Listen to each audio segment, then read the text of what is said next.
Hello, I'm Lily Jamali. Welcome to Market Call tonight. Our guest is Jaime Carrasco. He's portfolio manager at Canaccord Genuity. He's taking your calls, emails, and tweets on precious metals, blockchain, pipelines, utilities, and REIT stocks. Call us toll free at 1-855-326-6266. Send us an email to marketcall@bnn.ca or tweet us at marketcall. And with a warm welcome to you, Jaime. Thank you for having me back. Jaime, let's begin with never a dull moment in the news these days. U.S. President Donald Trump threatening a 20% tariff on all cars imported from the EU. I think that's a good place to start. Just your initial reaction to that. I think it is. I think when I look at Trump, you got to look at the bigger picture, which is we are watching all of these forces throughout the world that are ripping up the global system that we had set up. Trump is on the lead of that, in that, you know, he's pretty well saying to the G7 at the last G7 meeting, you're on your own. And what he's doing is really unwinding a system that, in my opinion, is not fully working anymore. It's only working for not the majority, and at least Asia. There's a lot of trends that are coming apart. Now, it's funny because 10 months ago there were two main warnings that I think people should pay attention to. One was Greenspan, who was warning about stagflation. Stagflation, inflation with no growth, is actually building. He thinks that it's going to replay like the 70s. And one of those trends that is accelerating that trend is exactly what you're talking about, the rip-up of the global system. Then you have de-dollarization. James Rickard has called it the axis of gold. Russia, China, a lot of countries are starting to function outside of the dollar.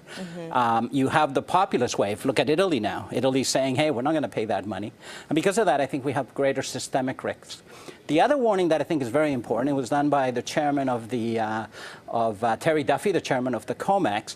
And about 10 months ago, he was asked about gold and why gold should be doing better in this environment. And he was asked, well, what's going on with gold? And he says, well, people are dismissing it. But if you look at what's going on in the world, and this was 10 months ago, gold right now should be at about $5,000 to $6,000.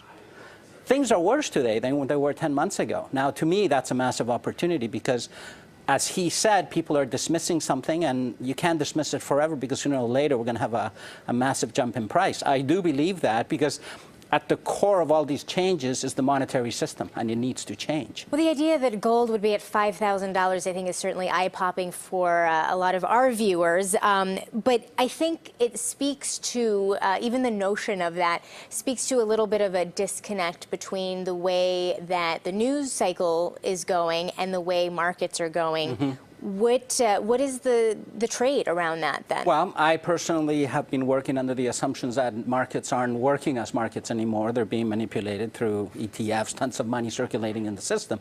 And within that, I think some markets have been pushed up, some market has been pushed down. Bottom line is central banks around the world are acquiring gold. They're not selling it. Western banks are not buying any, but China's acquiring, Russia's acquiring, Turkey's acquiring. There's repatriation. People have to look at that puzzle because throughout history, gold has been the ultimate form of money. One of the problems that we're in is that we've come to believe that currency, we can control the value of money, the value of our money by lowering interest rates. Well, that distortion for the last 10 years has created a massive economic dislocation, massive debt, and that will have a day of reckoning. Throughout history, it always goes back to gold. And now you have this disruptive force, which certainly affects the gold market. And of course, I'm talking about, well, but I was talking about cryptocurrencies, which I think some view as a competitor to gold and other precious metals as far as an investment. I don't. I view it as a competitor to currency, paper money. You can duplicate gold. You can duplicate Bitcoin. The technology itself is like thinking about the email, right? A couple of years ago when somebody first said, hey, maybe, well, you're young enough that you probably grew up with email, but myself, you know, there was a time where, hey, yeah, I'll send you an email. How do I do that? Same thing with cryptos. What they're going to replace, though, is the money system, the currency system. We're working in this thing that we think that we just can continue to print and solve all our problems by just printing money. Gold is that constant that nature has given us, that has been with us for 5,000 years, that we can all trust at times when we lose trust. And yet has no inherent value to some people. Say that to the Chinese, say that to Russia, say that to Asia. Indian people understand the value of gold versus copper. To them, it's money. The poorest person in a slum in India will have an ounce of gold that he will transfer over to his kids. We have just forgotten that because we're living in this credit cycle that we think we can just, hey, put it down and pay later. Fascinating stuff. So in the precious metals space outside of gold, where do you see opportunity? I see opportunity in anything that's inflation-driven. If you follow Greenspan's warnings, is that we are going to relive the 70s. Within that environment, what we're looking at is inflation with no growth through the devaluation of money. We're starting to see that currency fight on a global basis start to occur. Everybody wants to lower their currency, including Mr. Trump. So within that, we're going to have inflation. So all hard assets should start to do very well. I think within real estate as well, but first we need to get the correction for what's the cost of money to borrow, right? So I do see opportunity, but not necessarily in where it's been. It's where the money will flow and where it's flowing around the world. All right. What's the recession scenario? We know it's going to come. When does it play out? 10 years ago, nobody was talking about Lehman Brothers. 10 years ago today, Lehman was in trouble. I got to tell you that Deutsche Bank doesn't look that great because of their Achilles heel, which is Italian debt. All of a sudden, the new Italian government doesn't want to pay the $250 billion that the European Central Bank gave the last Italian government to put lipstick on the Italian financial market, right? So if we have some kind of systemic risk, I don't know. Because we're talking $43 trillion worth of derivatives, right? So either something might occur. As to on a long-term basis, that dislocation, what's it look like? Inflation. Inflation with no growth, so similar to the 70s and 80s. How bad does it get? I don't know, but I'm preparing I'm preparing clients to definitely benefit as that wave begins to shift and have some allocation. Prudent money management says you should have at least 5% in precious metals for protection from financial distress in normal times. These are not normal times. Well, nobody owns any.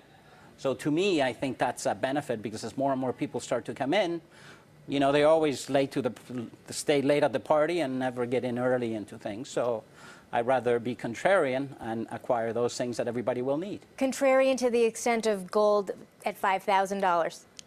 You know what? If we get to 3, I'm going to do very well. So I'm not really. I don't want to live in a world with $5,000 to $10,000 gold. I think that would be. It's a scary world. It is a scary world. But even 3,000 would be a real blowout, wouldn't it? Right. But what kind of problems are ahead for us, considering all of the debts that need to be repaid? And I think investors are not addressing those issues. Finally, talk me through, you have 3 segregated portfolios. Talk me through the structure. Okay, perfect. First is the special opportunities portfolio, which I structured. I was covering high net worth individuals and family offices in Chile for Scotiabank for the last 4 years. The first thing I realized when I started sitting down with them is that they're invested exactly like everybody else. There's no hedge. So I thought, well, why don't we set up something completely separate? And I started pitching them on this, saying, look, you got to hedge. So that's how that vehicle came about. It's a standalone solution to get invested in the sector. It's all stock-driven. There's no funny products like ETFs or futures, strictly stock selection. Then there's the equity income portfolio, which is more for my parents, people that need to generate cash flow at a time when interest rates might start going up. In that portfolio, we're sitting in a lot of cash, starting to look at convertible bonds, building bond ladders now, very short term. Equities that pay dividends. Within that, I'm structuring more outside of Canada. Dream Global, for example, it's European cash flow coming in to avoid any currency exposure. And then the other one is just the cash management portfolio for corporations. Okay. Well, thank you for that. We'll be back with Jaime Carrasco. He's portfolio manager from Canaccord Genuity. He's answering your questions about precious metals, blockchain, pipelines, utilities, and REIT stocks. Call us toll free at 1-855-326-6266.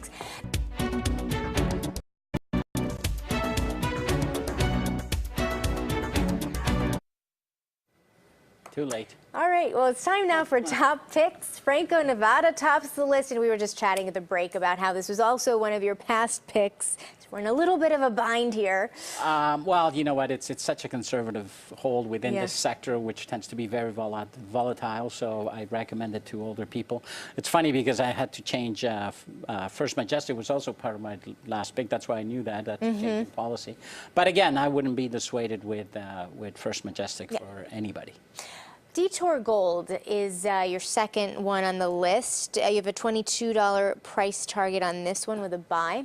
Yeah, that's one that just had a big correction for, I think, no reason. What the company really said in the last earnings release, we had good earnings, and we've done everything to lower the cost down as much as possible, but we need the price to really come back before we can really start making some money. And they really have outperformed great in terms of the management, the way they've executed. So I think it's a great entry point right here for this company. All right, and finally, Americas Silver Corporation. Americas Silver continues to be one of my favorite silver companies. They're the world's lowest cost producer. They're down to -2. It's funny. I have to say that here's where good management, all of the management out of this company is the old Barrick team that left when Mike decided to buy the copper company. What they've done, though, is, through this last couple of years, most companies have been selling all of their high grade to stay alive. What these guys have been doing is just mining the low grade because it's zinc and lead. So they're selling their garbage at a negative cost. So this company could easily turn on a dime and start mining their heavy grade that's all being stored. So it's one that I think will have quite a bit of upside when we finally get out of this fog that we've been in. Right.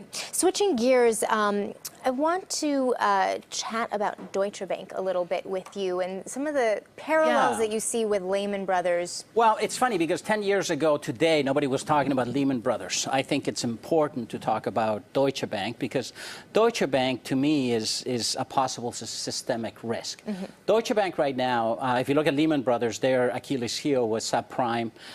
Deutsche Bank right now, their Achilles heel, apart from all the other debt, is the $250 billion worth of debt that the European Central Bank gave the Italian bank, which was funneled through Deutsche Bank. Now the new Italian government saying, well, we don't really want to pay for that, so Deutsche Bank is in trouble. The other trouble that's coming down the pipeline is Merkel's political issues. Mm-hmm. Now the problem here, though, is that behind all of those bonds, the cocoa bonds, there's almost $42 trillion worth of derivatives. Mm-hmm. That's a problem that can't be fixed if it blows. And if you look at the chart and you look at the parallels, this thing's gone below 10 euros now. It's fighting to stay above 9. Yeah, we were just looking at the 10-year horizon there. Correct. And one of the things it's actually not far from where it was during the recession. That's what's important, that this company never went up. If you compare this to the other big blue chips, it never had the rebound. So to me, I've been looking at this. In 2008, I always said, all we've done is kick the can down the road. We've just bought time, but we fixed the debt problem with more debt. That doesn't work. And I think we're here, and the real question now is, how will Trump deal with this? Will Trump say, okay, we'll bail out a German bank, or is he going to say, no, everybody to their own demises? So and he happens to have ties to this bank, it's important to recall. Right, but he owes money to this bank. It'll be to he's the king of bankruptcy. He knows what it means if a bank goes bankrupt. Mm-hmm. Let's I think what's more important, though, every time we go through history in these periods, we go through a monetary reset. This would be a perfect catalyst for it. And because of that, I think it's important to understand what happened in 1933, what happened with Nixon, and the fact that this is a systemic problem. Jaime Carrasco, always one to end on a light note. Am I right? It's a massive opportunity. Portfolio manager at Canaccord Genuity. Thank you for that, as always. Please consult a qualified financial advisor before making any investment decisions. Thank you for joining us. Hope to have you back with us on Monday. Thanks for having me back.